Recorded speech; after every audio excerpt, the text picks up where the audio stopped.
북극 에스키모인 추장이 미국의 뉴욕 시장에 초청을 받았답니다.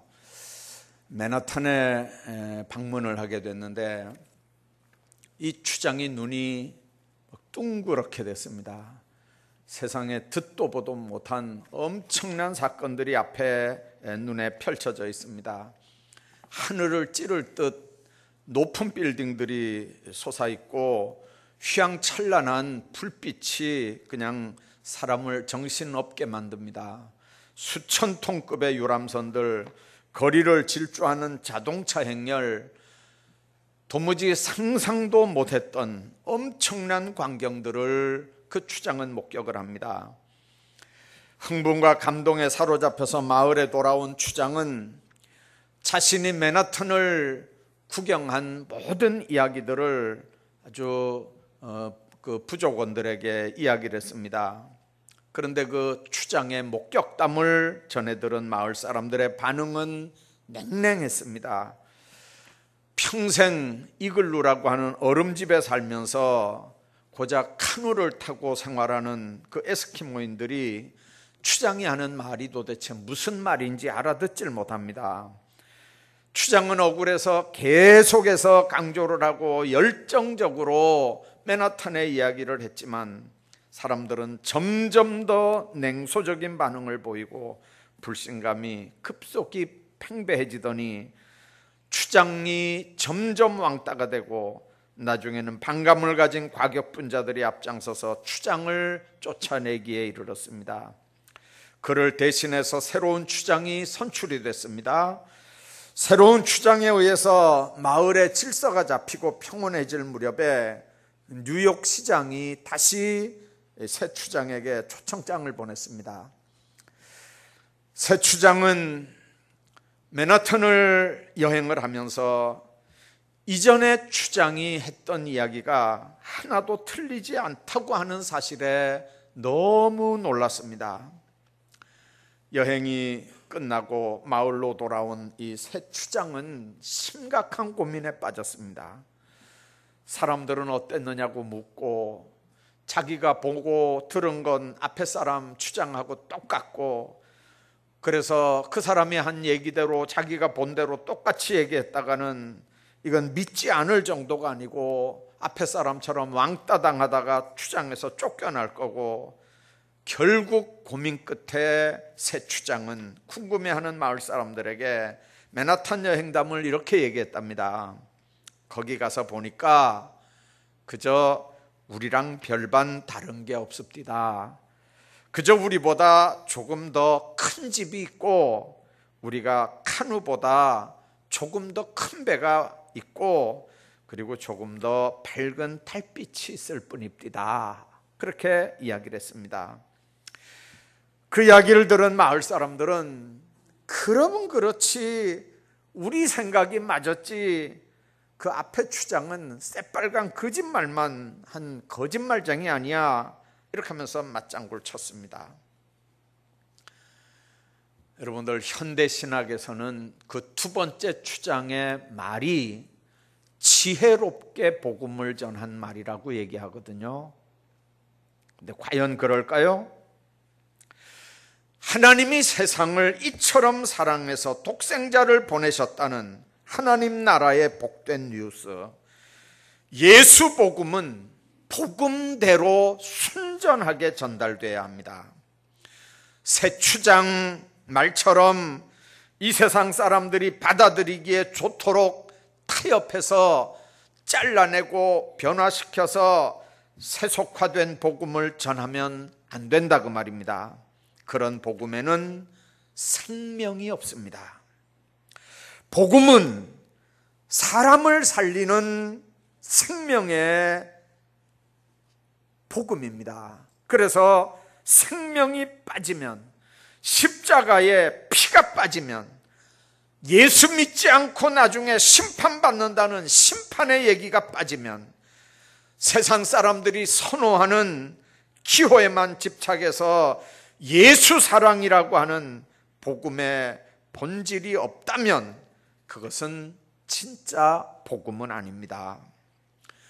유대인에게는 거리끼는 거고 헬라인에게는 미련하게 보여도 십자가에 못 박힌 예수를 전해야 되는 이유는 하나님의 사랑이 예수의 십자가 사건에 나타났고 그 사건이 기쁜 소식, 복음이라고 하는 걸로 우리 가운데 전해졌고, 우리가 그 복음을 받고 하나님의 자녀 됐고 하나님의 구원받은 은혜들을 우리가 체험했고, 그리고 나가서 우리가 받은 이 은혜, 이 사명을 또 다른 사람들에게 전해야 되는 이 놀라운 사명들이 우리에게 있는 줄 믿습니다. 그래서 우리 인생들에게 참된 구원, 참된 생명을 줄 수 있는 건 세속화되고 변질된 복음이 아닙니다.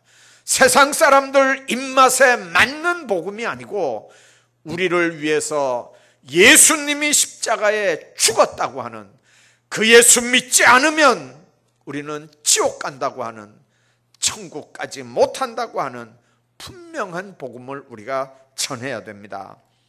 오늘 본문을 중심으로 하나님의 교회가 왜 복음을 전해야 되는지, 교회가 왜 새생명 전도 축제를 하면서 우리 모두가 다 주님 증인 되라고 하는 전도 사명을 감당해야 되는지 몇 가지 생각을 하고 은혜를 나누려고 합니다.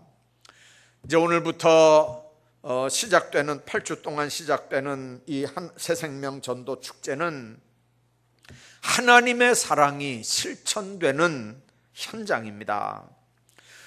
누구든지 하나님의 사랑을 외면하고 살 만큼 행복한 사람은 이 세상에 아무도 없습니다. 여러분들이 생각할 때 저 정도 잘 사는 사람이면 하나님 없어도 예수 안 믿어도 다 잘 먹고 잘 살겠거니, 그렇지만 그 사람하고 이야기해 보면 남 모르는 근심 걱정이 다 있습니다. 공부 많이 한 사람, 머리 좋은 사람, 배경 좋은 사람, 여러분들 아무런 근심 걱정 없을 것 같지만 속을 들여다보면 그렇지 않습니다. 많은 사람들이 상처와 배신의 아픔을 경험하며 살아갑니다. 세상을 사랑하는 건 바닷물 마시는 것 같아서 갈증만 나고, 세상의 것들로는 참 평안과 안식을 누리지 못한다고 하는 걸 우리가 세상을 살아갈수록 경험하며 살아가는 겁니다. 그런 인생의 문제를 해결할 분은 예수님밖에 없습니다. 하나님은 아직 죄인 된 사람들을 위해서 독생자를 보내주셨습니다. 예수 십자가를 통해서 하나님이 어떻게 우리를 사랑하셨는지를 볼 수 있게 하는 겁니다. 그래서 하나님의 사랑은 십자가 사건을 통해서 나타나고, 예수의 죽음을 통해서 나타나고, 예수의 부활과 성천과 성령으로 다시 오시는 사건들을 통해서 우리에게 지금 나타나고 있습니다. 그래서 교회는 오직 은혜, 나 같은 것도 예수 믿으면 하나님의 백성이 되고 천국 백성이 되고 하나님의 일을 하면서 하나님 나라에 가서 면류관 받을 수 있는 하나님의 은혜를 입은 사람이라고 하는 걸 체험하고, 그리고 오직 십자가 복음만을 교회는 강조하는 겁니다. 하나님께서 나 같은 사람을 사랑했기 때문에 독생자를 십자가에 죽이기까지 했다고 하는 사실, 그 사랑의 은혜가 믿는 자들에게는 신앙의 양심이 되는 겁니다. 믿는 자들의 가슴 속에 나를 위해서 십자가에 대신 죽어주신 예수 그리스도의 구속의 사건, 그 사건이 신앙 양심으로 우리 속에 깊이 각인되어 있어야 합니다. 그런 신앙 양심이 살아있다는 말은 하나님의 사랑이 그 심령에 능력 있게 역사하고 있다는 뜻입니다. 하나님은 사람들을 구원하시고 은혜 주심에 있어서 어떤 자격 조건을 따지지 않습니다. 우리가 아직 죄인 되었을 때라고 하는 게 하나님이 우리를 사랑한 시점입니다. 우리가 아직 죄인 되었을 때, 그때가 하나님이 이미 우리를 사랑한 시점입니다. 그때 하나님은 우리를 이미 예정하시고 불렀습니다. 우리가 아직 죄인 됐을 때 주님은 이미 우리를 사랑했기 때문에 누구도 하나님의 사랑을 받지 못할 사람 없고, 누구도 그 사랑 받았다고 큰 소리치고 교만하게 살 사람 없습니다. 여러분들 혹시 농업을, 이렇게 농업 서적들을 보시는 분들 보시면 타감작용에 의한 자가중독이라고 하는 이야기를 이렇게 보시는 적이 있을 겁니다. 그 타감작용이라고 하는 게 뭐냐면, 식물들은, 이게 나무나 특히 이제 나무 같은 겁니다. 식물들은 자기가 똑바로 서기 위해서 화학 성분의 요소들을, 성분들을 이렇게 배출해냅니다. 그러면 쉽게 말하면 화학 성분, 독가스입니다. 독가스가 나가면 그 나무 주변에 풀도 어린 나무도 절대로 살아남지 못합니다. 나무가 크면 클수록 그 가스는 더 무섭게 이렇게 나타나고, 그리고 큰 나무들 밑에는 절대로 풀이나 작은 나무가 자라지를 못합니다. 대표적인 게 뭐냐면 우리가 맛있게 먹는 호두나무, 소나무를 대표로 하는 침엽수림들, 이런 것들은 이 타감작용이 엄청 심한 나무들입니다. 농작물도 마찬가지입니다. 옥수수밭에 풀 자라는 거 봤습니까? 메밀밭에 풀 자라는 거 봤습니까? 인삼밭에 풀 자라는 거 봤습니까?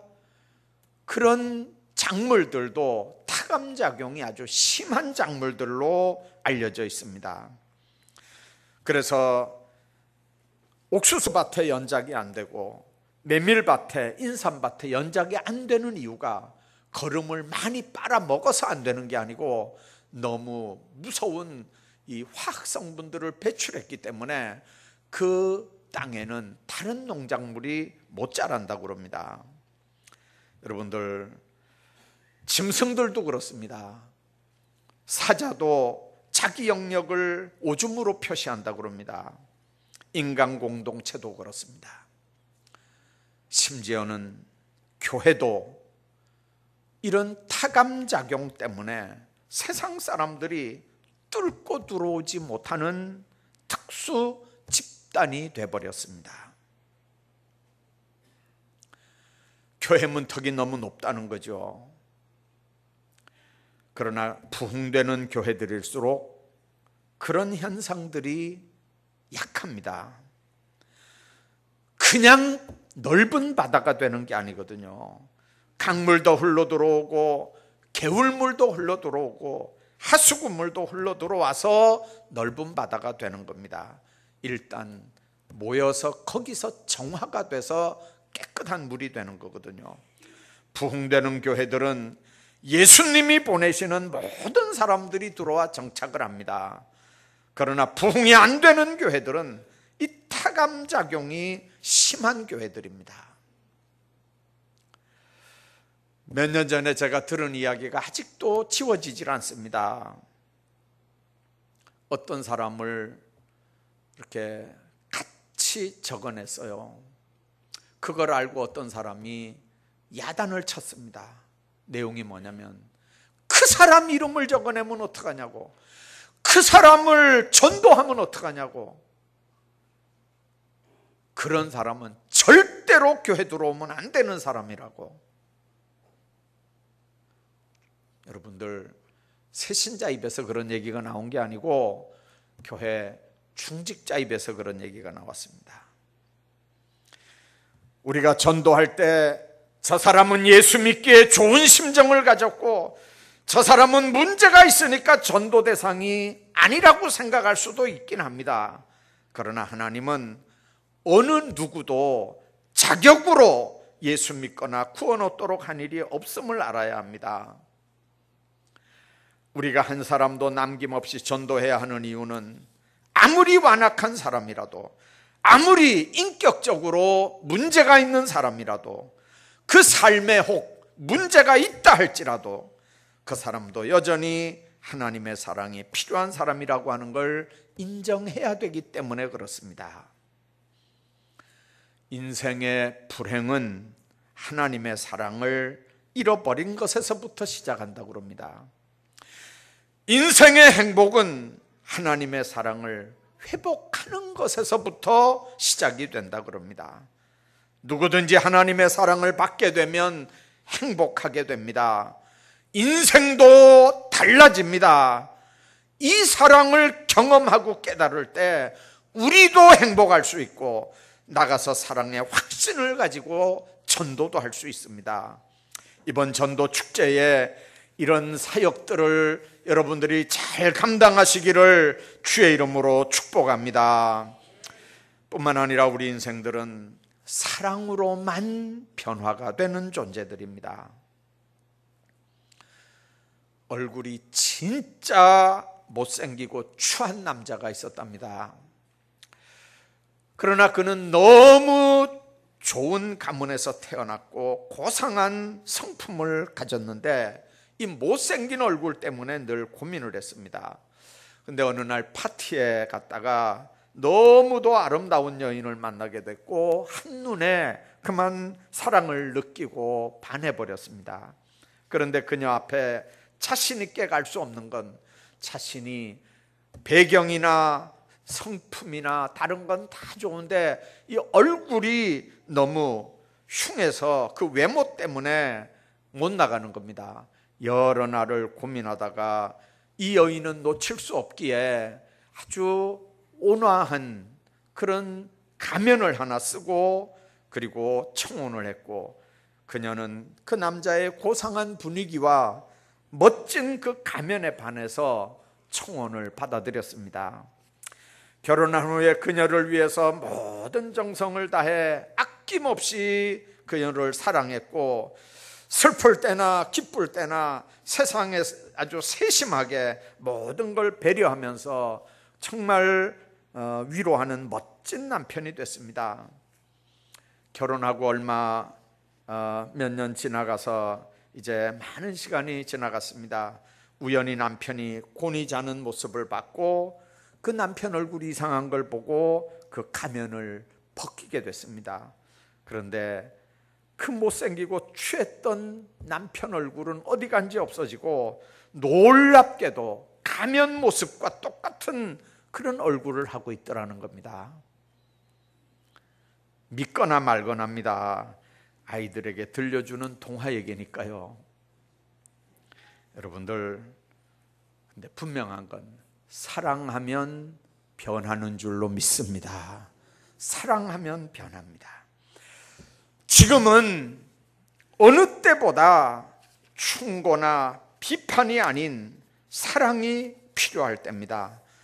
따뜻한 격려 한마디, 여러분들 미소 띈 얼굴로 가슴에서 우러나오는 사랑의 메시지가 너와 나 우리 모두를 변화시키고 살아나게 하는 겁니다. 내가 강해야만 상대를 변화시킬 수 있는 게 아닙니다. 여자들은 남자에게 줄 것이 없을 때 떠나고 남자들은 여자에게 얻을 게 없을 때 떠난다는 얘기가 있습니다. 맞는 얘기일까요? 진정한 사랑도 그럴까요? 부모님의 사랑이 자녀들에게 진하게 느껴질 때가 언제입니까? 뭘 줄 때가 아니라 좋은 것을 주고 싶지만 없을 때, 그래서 안타까워할 때, 그때 자녀들이 가장 진한 감동을 받는다 그럽니다. 지금은 이 세상에 안 계시지만 그러나 그렇게 가난하게 살면서도 자신들에게, 자녀들에게 주고 싶어 정말 애타던 그 부모님들의 모습을 떠올리면서 돌아가신 부모님들을 정말 마음속에 이렇게 간직하는 자녀들이 의외로 많은 걸 우리가 압니다. 많이 주고 이만큼 줬으니까 내가 부모 노릇 다 했다가 아니고 주고 또 주고 또 주고 또 주고 싶어도 주지 못하는 그 간절한 마음이 자녀들에게 전해질 때 자녀들이 가장 진한 감동을 받는다는 거죠. 사랑은 많이 가지고 있다고 잘하는 게 아닙니다. 사랑하는 가슴이 있으면 됩니다. 안타까워하는 심정이 있으면 됩니다. 사랑하는 마음에 병든 사람들이 치유가 됩니다. 그런 사랑은 내 이웃이 믿게 하고 내 이웃에게 복음이 들리게 합니다. 그 사람들의 발걸음을 하나님께로 돌아오게 합니다. 그래서 우리는 사랑으로 불신자들을 품고 섬겨야 합니다. 사랑을 받을 때 절망 가운데 있는 사람들이 돌아오지, 설득한다고, 설득당했다고 그들이 돌아오는 게 아닙니다. 예비신자들이 결신해서 간증하는 걸 보면 그 새롭게 변화된 그들 뒤에는 그들을 위해서 항상 기도하고 사랑을 베풀었던 전도자들이 있었던 걸 우리가 다 기억합니다. 설득해서 말싸움에서 이겨서 그 사람이 교회 와서 예수 믿은 그런 고백은 거의 없습니다. 주장하는 게 말도 안 되고 대하는 게 말도 안 되고 정말 예수님 아니라면 다시는 만날 일이 없을 것 같은 비인격적인 그 사람들에게도 예수 사랑 전하고 위에서 기도해주고 예수 사랑으로 품고 이해해주고 또 기도해주고 하는 그런 사랑의 과정들이 누적될 때 그 강팍한 마음들이 녹아지고 결국은 나중에 주님께 돌아왔다고 고백하는 겁니다. 여러분들 그런 사랑의 실천자들이 되시기를 주의 이름으로 축복합니다. 중세 어느 수도원에서 있었던 일입니다.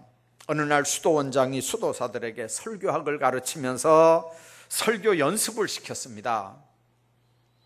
이름을 부르면서 아무개 수도사 나와서 오늘 설교해라 이렇게 하고 높은 수준의 설교할 것을 기대하면서 아무개 수도사 한 명을 지정을 했습니다. 갑자기 지명받은 이 수도사가 얼떨결에 설교를 하기 위해서 단상에 올라갔습니다. 많은 눈들이 자기를 쳐다보는데 도무지 할 말이 떠오르질 않았습니다. 그래서 얼떨결에 수도사가 입을 열고 이렇게 얘기했습니다. 여러분, 제가 무슨 설교할지 아십니까? 이래 물었습니다. 그러니까 밑에 있던 사람들이 이게 얼마나 황당합니까? 아니 우리가 당신이 무슨 설교할지 우리가 어떻게 압니까? 하고 그냥 쏴붙였습니다. 그랬더니 나도 무슨 설교를 할지 모르겠습니다. 이렇게 하고 내려가 버렸어요. 그 여태까지 설교학 가르친 이 수도 원장이 난리가 났습니다. 정신이 있냐 없냐고, 내일 다시 하라고. 그래서 이 사람이 또 내일 강단에 올라왔습니다. 또 뭐라고 하냐면요, 여러분 오늘은 내가 무슨 설교를 할지 아십니까? 이러니까 이 수도사들 회중들이 어제도 그랬잖아요. 그러니까 이게 뭐 틀림없죠. 또 나도 모릅니다 이렇게 하고 내려갈 거니까 압니다 이랬어요. 이번에는요. 어제는 모릅니다 그랬더니 나도 모릅니다 이러고 내려갔는데 두 번째 날은 안다 그랬어요.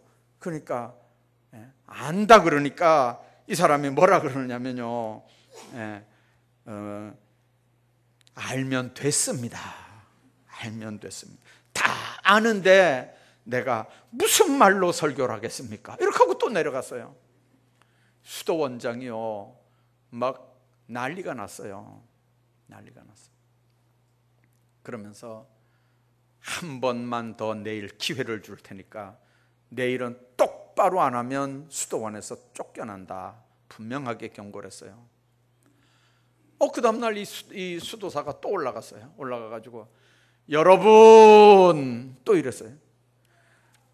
오늘은 제가 무슨 설교를 할지 압니까? 이러니까 이 회중이 반으로 쫙 갈라졌어요. 한쪽은 압니다 이렇게 하고 한쪽은 우리가 어떻게 알아요 이렇게 하고. 그러니까 이 수도사가 뭐라 그랬냐면 아는 사람들이 모르는 사람에게 잘 얘기하십시오 이렇게 하고 내려왔어요. 이제 문제는 수도사들이요, 이게 이제 난리가 난 거예요. 수도 원장이 날벼락을 칠 거고 이 수도사는 오늘 저녁에 보따리 싸고 이제 쫓겨갈 걸로 생각한 거예요. 본인도 그렇게 하고 그냥 힘없이 내려갔어요. 근데 갑자기 수도 원장이 막 박수를 치면서 단에 딱 올라오더니 하는 말이, 이 수도원 생기고 가장 명설교를 했다는 거예요. 가장 명설교를.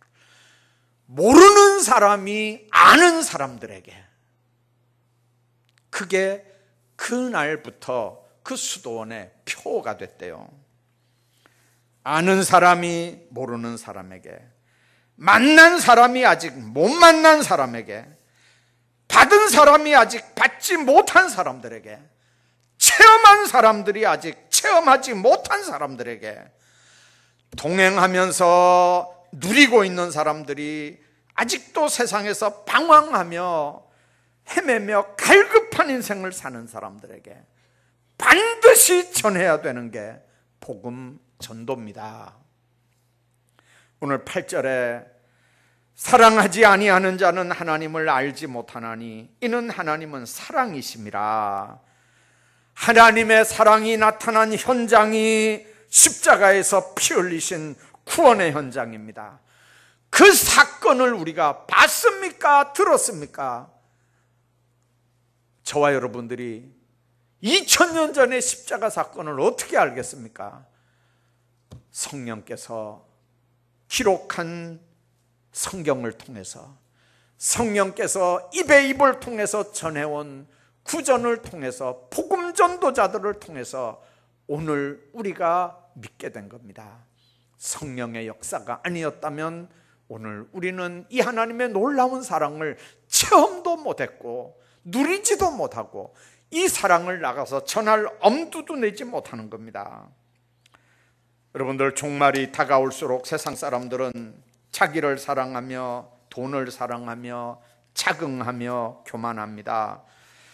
부모를 거역하며 감사하지 않고 거룩하지 않습니다. 무정하며 원통함을 풀지 않습니다. 참소하며 절제하지 못합니다. 사납습니다. 쉽게 배반하고 초급합니다.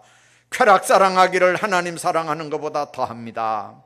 이런 세상에서 가장 아름다운 삶은 먼저 그 사랑을 받은 사람들이 나가서 그 사랑을 실천하는 일입니다. 새 생명 전도는 하나님의 사랑이 실천되는 현장입니다. 죽은 영혼이 살아나고 떠난 영혼이 돌아오는 날이기 때문에 하나님이 기뻐 춤추는 축제의 날이 바로 새 생명 전도 축제입니다. 불신자를 예비신자로 품고 사랑으로 영향을 주고 교회 데리고 오는 사랑의 실천이 여러분들을 통해서 있기를 주의 이름으로 축복합니다. 하나님은 지금 우리를 그 사랑의 실천자로 사용하시려고 하는 겁니다. 하나님이 쓰려고 할 때 귀하게 쓰임받기를 바랍니다. 만민 중에 나가서 예수 사랑 전하는 이 놀라운 일에 하나님 앞에 정말 아름답게 쓰임받는 하나님의 사람들 다 되기를 주의 이름으로 축복합니다. 기도하겠습니다. 존귀하신 아버지 하나님,